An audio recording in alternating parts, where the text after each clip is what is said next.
नमस्कार बच्चों, कैसे हैं आप सब। मैं उम्मीद करती हूँ कि आप अपने अपने घरों में स्वस्थ हैं, सुरक्षित हैं और खुश हैं।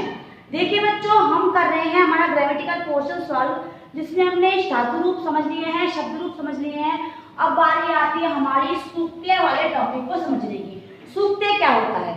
सूक्ते को देखिए आप, सूक्ते होता है सु प्लस उक्ति।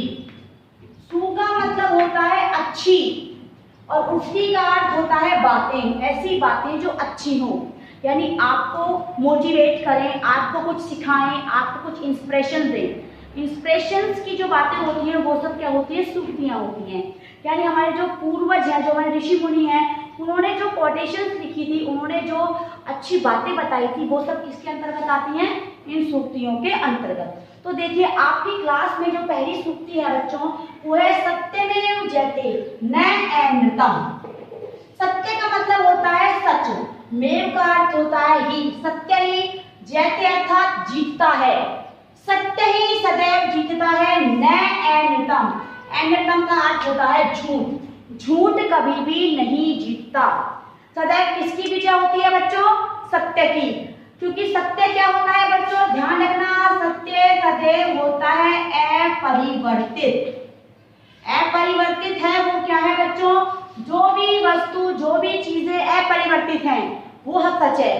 हम पैदा हुए थे और हम मरेंगे, ये दो बातें क्या है? एकदम सत्य हैं। हम डॉक्टर बनेंगे, हम इंजीनियर बनेंगे, हम ये करेंगे, हम वो करेंगे, हम बड़े होंगे, हम ये होंगे, किसको पता? अगले पल का किसी को नहीं पता है। तो जो पता नहीं है वो सब क्या है? झूठ। और जो पता है वो क्या है? सच। और पता क्या है?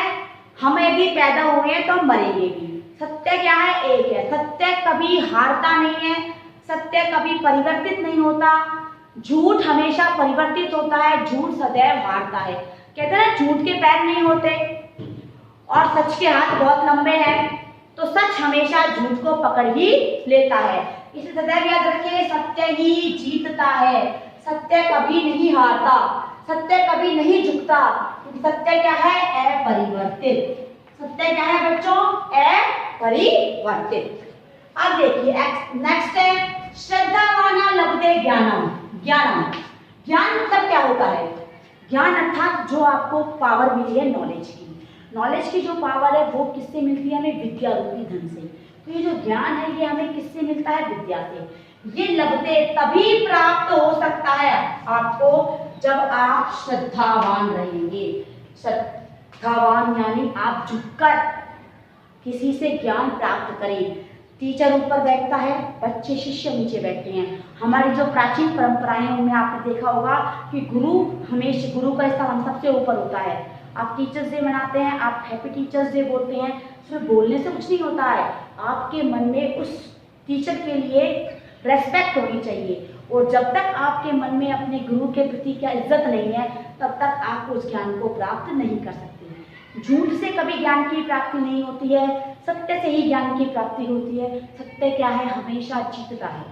तो आप ध्यान रखें कि पहली सूक्ति का अर्थ है सत्य की विजय होती है, झूठ की कभी नहीं होती। और दूसरी है जो श्रद्धावान होता है, तो झुककर ज्ञान की प्राप्ति करता है, जो हमेशा अपने गुरुओं के आगे नतमस्तक रहता है, जो अपने गुरुओं को सम्मान देता है, रेस्पेक्ट देता है, वही ज्ञान की प्राप्ति करता है। यानी श्रद्धा से ही क्या होती है? ज्ञान की प्राप्ति। अगला देखिए, विद्या धन सर्वधनम प्रधानम। सबसे बड़ा धन कौन सा है? सर्वधनम, जितने भी धन होते हैं, चाहे वो पैसे वाला धन हो, चाहे वो शरीर कोई भी धन हो, इन सब में सबसे प्रधान धन कौन सा? प्रधान यानी मुख्य धन कौन सा होता है बच्चों? विद्या का धन।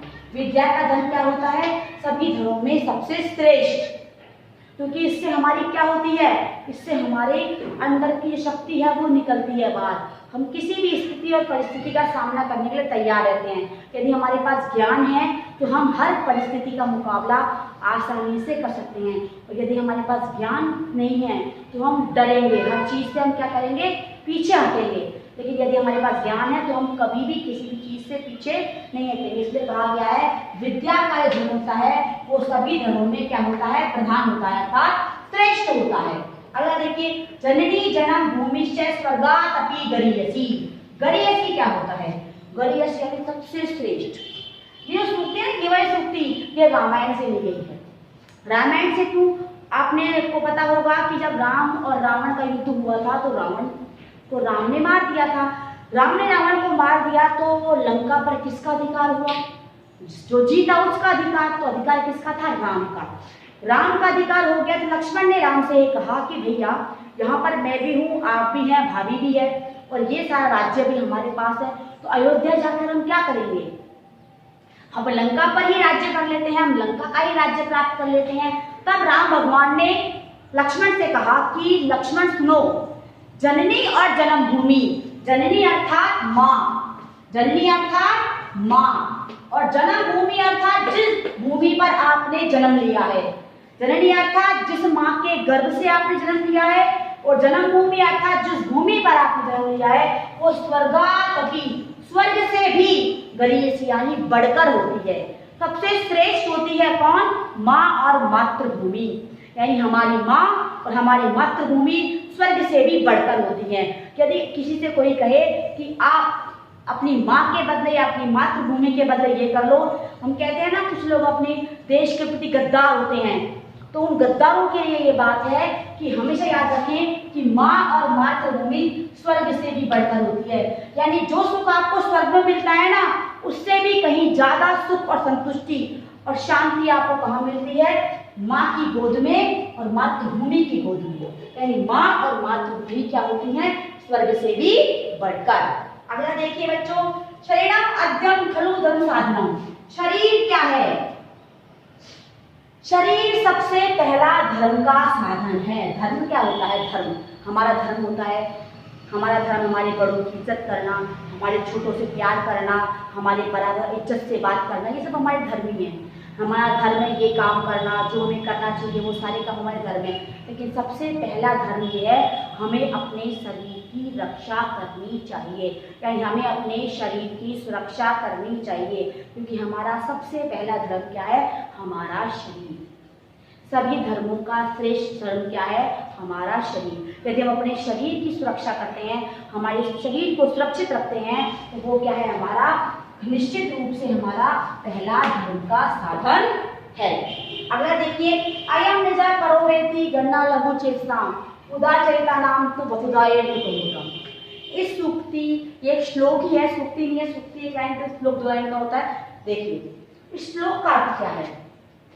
अयम निज, यह मेरा है, परोवेति, यह दूसरे का है, गणना लघु चेतसाम, ऐसी गिनती छोटी बुद्धि वाले, लघु चेतसाम यानी छोटी बुद्धि वाले लोग करते हैं।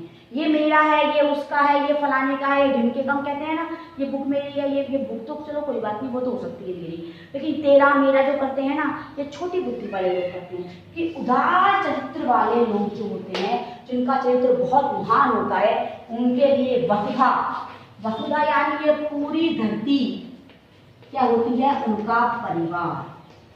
क्या होती है बच्चों? ये पूरी धरती उनका परिवार होती है।